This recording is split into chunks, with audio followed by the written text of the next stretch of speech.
Okay, So, recording has begun.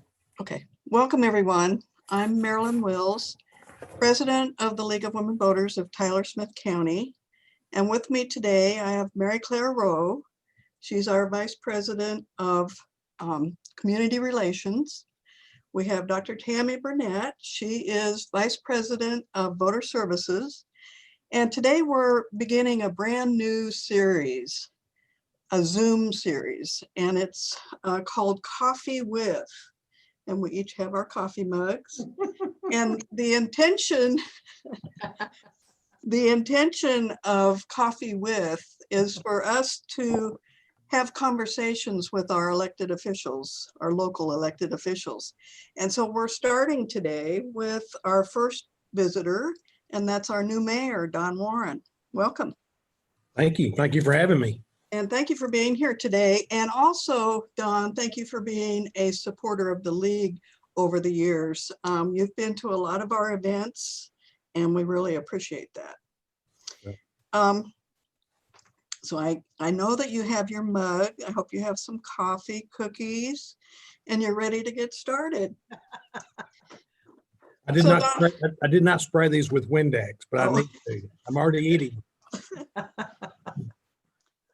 As you know, Don, one of the League's priorities is to help people in the community better understand who represents them, better understand how their government functions, and the ways in which they can actually have a voice in that government. So one of the purposes today is really to begin that conversation with you. And in addition, we did ask our League members for questions about areas of concern that they might have. So we'll be presenting some of those to you also.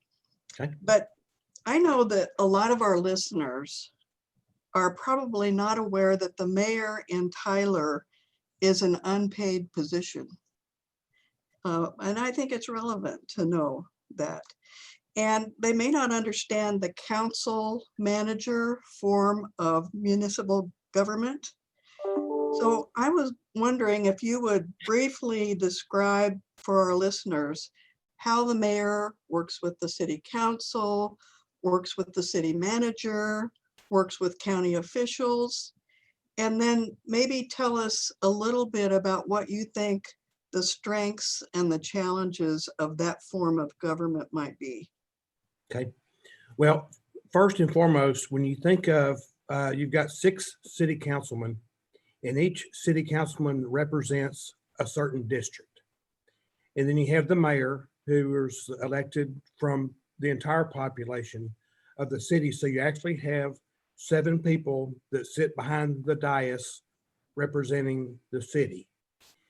So it's a good form of government. We have challenges because of course we don't always agree on everything, but it works well.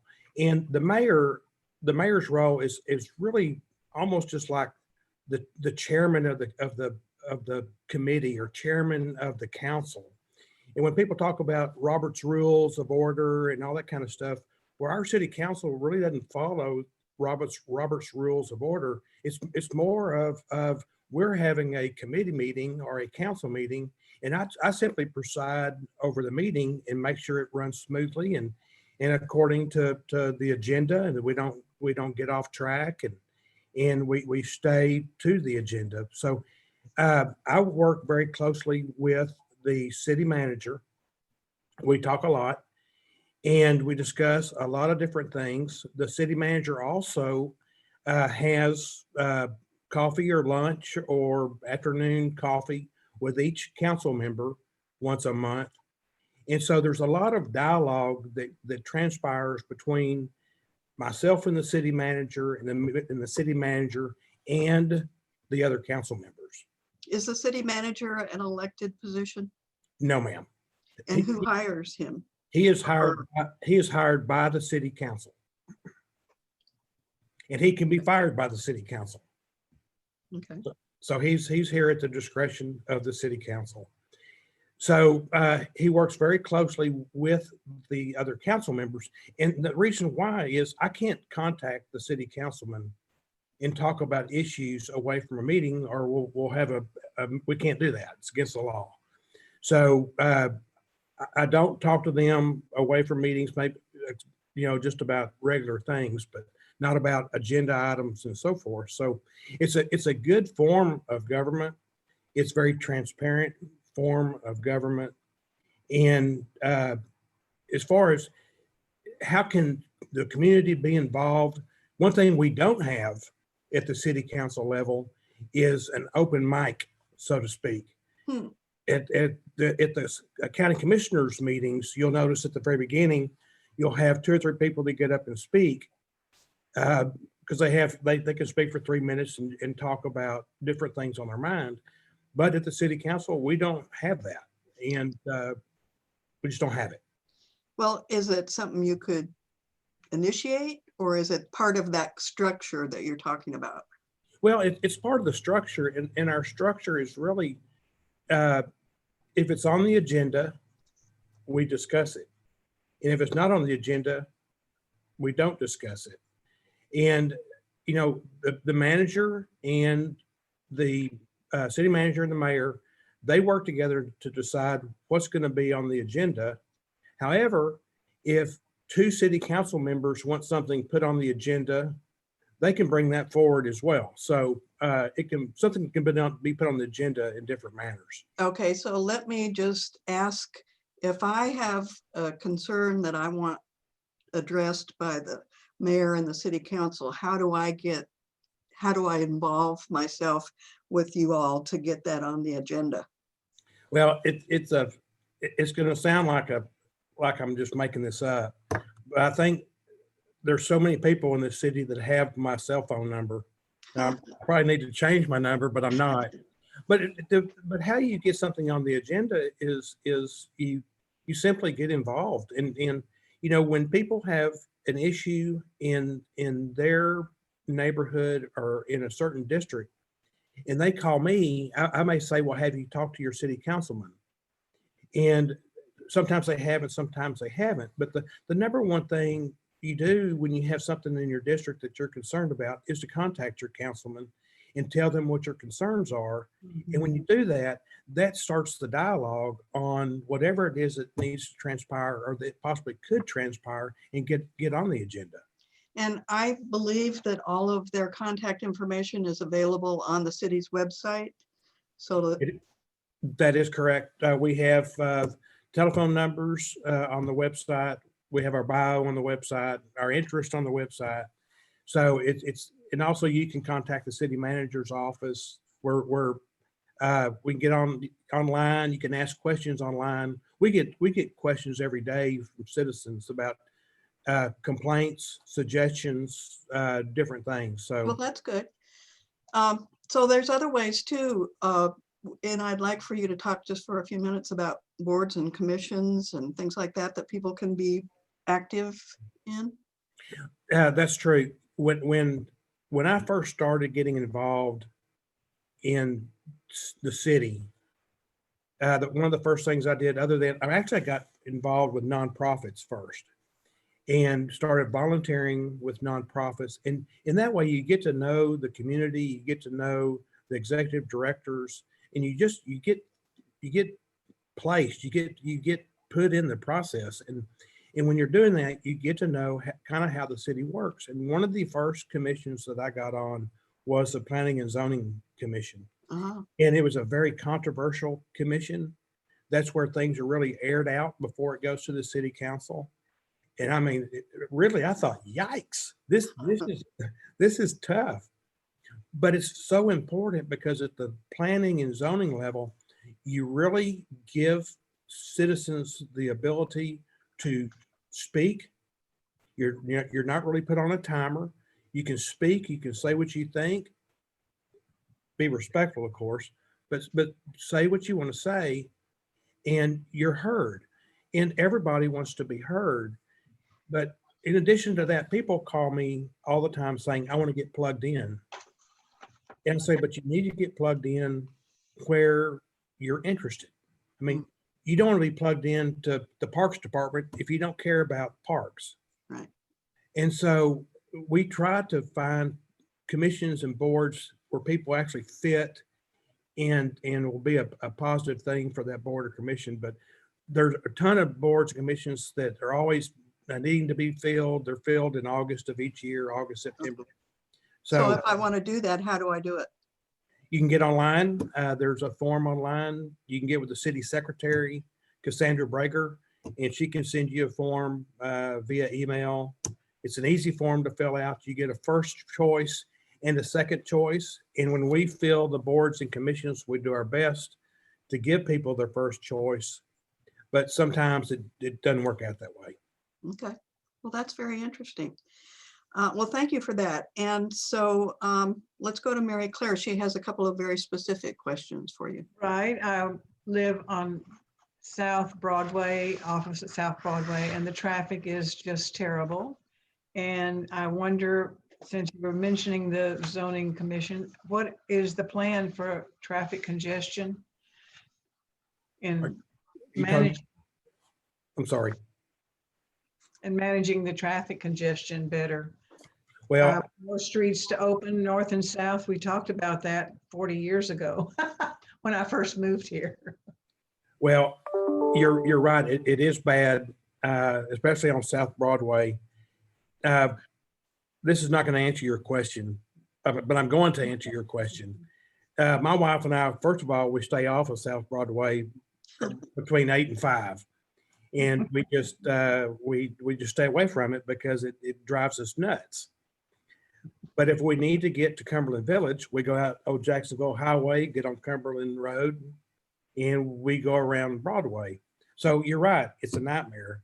One thing I have found out is that if I can drive between 37 and 42 miles an hour, I can usually make each and every light. Exactly. The problem is you get people in front of you that are going 35. So then all of a sudden you hit every light red. Exactly. So we have recently hired a new traffic engineer, which we have needed, and we are in a process of spending $12.7 million to actually address the traffic. It's being done over a 10-year period, but it's not going to be all done at once. But one of the first corridors that's being addressed is South Broadway. Good. And you would think that if I'm driving south and on Broadway and I cross the loop, the gist is when I hit the light going into the mall, green, then when I hit Rice Road, it should be green. And each light as I approach it should be green. Yes. Based on the number of cars that they know are going through the intersection. So Yes. so far, the technology we have, every intersection has different technology. None of the intersections talk to each other. It's nothing works. May I ask a question about that? Yes.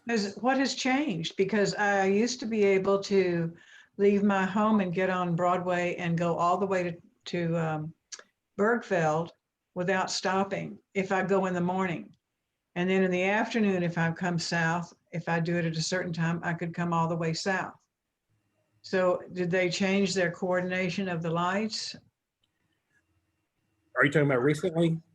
Yeah. There's some tweaking going on. And when we put the light in at Sprouts, and that created a little bit of confusion. And so there's definitely some timing issues that are being conducted now that are not by any means completed to make the South Broadway better. But that's just the first step of talking to it's kind of called a smart city where the lights talk to each other. Mm-hmm. And you do like these other communities where it's just all about technology. Right. And we've been behind the times. Yes, we have. When I first moved here, they were going to make Old Bullard Road all south and Cumberland, I think, all north. But that never happened. And of course, those are residential areas, but that could be encouraged to use those streets more. It would be helpful. Well, you're right. And one thing that's happening when you think of Broadway, of course, now people are using Old Jacksonville, and it's going to go from 4 lanes to 6 lanes. but also Paluxy is going to be widened, and so also so is Roan's Quarter Road. So when you think about north-south traffic, there's two roads that are going to be widened in addition to Old Jacksonville. And one thing that's about to happen that's really kind of neat is Three Lakes School, the Three Lakes Road that's right there. It's actually going to be, that road's going to be cut through and go all the way to Old Noonday Road. So when people take their kids to Three Lakes, they're going to be able to drop their kids off and continue to go west on Three Lakes until you hit Old Noonday, take a right, go to Old Grande, which will be a new light there, and be able to stay off of Old Jacksonville. So things That are, would be good. things are in the works. Okay, Mary Claire, you have another question, I think. I was noticing in the news that so many of the streets in the north part of Tyler had issues with icing, whereas so many of the streets in the south did not. And I was wondering what could be done about that to make that a better situation for the people up there. I don't know. I'm not a traffic guy or a road guy. I was not aware that more roads up north were worse than roads down south. You know, when I think of, if I'm thinking of Broadway or Old Jacksonville, of course, I'm thinking the more traffic you have, the less ice you're going to have just because of the heat of the tires. But I don't know why you would have more ice in north versus south. I have no idea. Maybe we need to go to the next question where we're short on time. Okay, I was wondering also, what is Tyler going to be doing to ensure that our public schools and our community is safe for the COVID? I know we are supposed to wear a mask in the stores, but it isn't enforced, and I understand why. But is there anything more the city could do for our school children and our people that are out? Well, the superintendent, Marty, he's done a remarkable job. You know, the city really has no jurisdiction over the schools, and the schools has no jurisdiction over the city, but we still all work very closely together. And Marty, when I thought about the kids going back to school in September or whenever it was, I thought this is going to be a train wreck. Me too. And I thought this is never going to happen. Well, I've got two grandkids at Andy Woods and one at Hubbard, and it's almost been flawless. And I don't know how they've done it, but they've done a really good job. But I think a lot of it's back to they're wearing their masks, they're social distancing, they're doing what they've got to do to stay safe. Okay. Is there any way we can facilitate that in the city more? Because our numbers are pretty high. The numbers are terribly high, and I don't have a good answer, because you know, if you're going to enforce wearing a mask, you got to be willing to write tickets. You got to be willing to you got to have cooperation from your stores to make them wear masks. I mean, I saw stores during the holidays where they said, no mask, no enter. Yes. And I thought that this is where I want to go shop. Right. But then you have places where you go in and people just rip their mask off. Mm-hmm. And Or they wear it under their nose. I know it. And there's not an enforcement, and there's nobody writing tickets. So the people are just lax. I mean, I've gotten tested twice for COVID just because so many people around us are getting it. Mhm. And my wife and I went to church yesterday for the first time in a month, just because so many people are getting it and people are not being as careful as they need to be. True. Okay, well, let's move to Thank you. Tammy. She has some, yes, thank you. Tammy has some questions. Thank you so much. I very much appreciate you being here and actually having coffee with us. I've never had coffee with the mayor before, so thank you. As you know, in Tyler, as around the country, we're seeing a need to improve relationships with the community and law enforcement, particularly within the minority community. So I have just a three-part question. How will you support police officers as they face the most challenging law enforcement environment in our lifetime in terms of maintaining and building trust relationships within the community and with race relations? Well, like I said a minute ago, not only do people in the public, the citizens have my phone number, but so do police officers. And there's times where I'll be in my front yard and a police officer he'll pull in my driveway and we'll just sit there and visit. So I think number one, you've just got to be accessible and approachable and be willing to have a conversation. But our police officers, the way they deal with the citizens, you may not see it, but we have church and community meetings. We used to have them quarterly. Of course, we haven't this year. But we would go to different areas of the city, whether it's North Tyler, West Tyler, South Tyler, and we would invite all the citizens that want to come, and the police are there, and they come in and we have a lunch, and people get up and ask questions, and the police answer the questions, but it creates this camaraderie in this conversation that people are not used to having. And we have community response officers that work certain neighborhoods, whether it's West or North Tyler or wherever, where they get to know the citizens. And then every October, we go out for the National Night Out. And there's people that don't tell Net Health this, but there's people that are cooking hot dogs and stuff in their backyard, and they're feeding people like us that are just dropping in people's backyards. And these people from all over, I think last year we had over 100 parties throughout the city where citizens cooked for the police officers and for us, and we go and just meet people. So, Tyler, I think, is unlike a lot of cities in that the police and the citizens really engage and get along. But it's an effort on both people's part. Thank you very much. My second question is, are you planning on any budget cuts for law enforcement anytime in the near future? No. As a matter of fact, we've hired 2 officers the last 3 years. Each year we've been adding 2 officers. And our officers are paid well. We're just about fully staffed. We've got people that are entering the school to become police officers of all minorities. We have people that want to join the Tyler Police Force. So the guys, it's a great group. But I got to go sideways just a little bit. Our police force, they are engaged in a program called Kalea.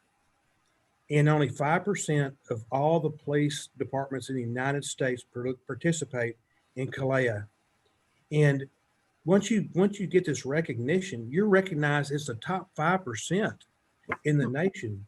And what the things you go through are how do you deal with someone that's coming after you with a gun or with a knife, and don't put your knee on their neck. And the police are actually taught how to engage with criminals or people, alleged criminals. So we've got a really good police department. Thank you. The last question that I have is, are you going to alter police response to certain types of call, domestic violence, threats, anything in that nature? No, not domestic violence. That's a crime where the police just have to be involved. It's just too many bad things happen when the police are not there. When I think about what can you use, where the resources, where there's a problem, the first thing that comes to my mind, and there's not an answer for this, but it has to do with mental health. And if a policeman gets involved in a mental health issue and they have to issue a peace officer's warrant or whatever, to where they take someone to the hospital for an evaluation, a mental evaluation, well, the policeman has to stay there the entire time, and they can only be held for 48 hours. So sometimes our police become babysitters where they just sit at the hospital. And I don't like that. I don't think that's a good source of a way to spend money. But as far as other things, there's nothing that's been discussed to to pull them away from serving the public. Thank you. Thank you very much. Well, Don, thank you for being with us today. This has been pretty enlightening, I think. Do you have any last thoughts that you want to share before we close? Well, not really. I'll just say that, it's been such a crazy 2020 Yes. and for all of us. And this whole election thing has just been crazy. And I've been embarrassed and sad and about just all that we've seen recently. And I really think that we live in a community. I'm not saying that we're never going to have bad things happen here, but I think the people that live here really love this community. Whether we have protests or not, I think we can do it in a peaceful manner. But I think there's such a respect and a love for our community that I hope people continue to respect it and love it. And because this is one of the best cities in the state. Okay, thank you. And thank you everybody for joining us, and look forward to our next coffee and that will be with one of the city council members. So thanks. Thank you Bye-bye. all. Bye-bye.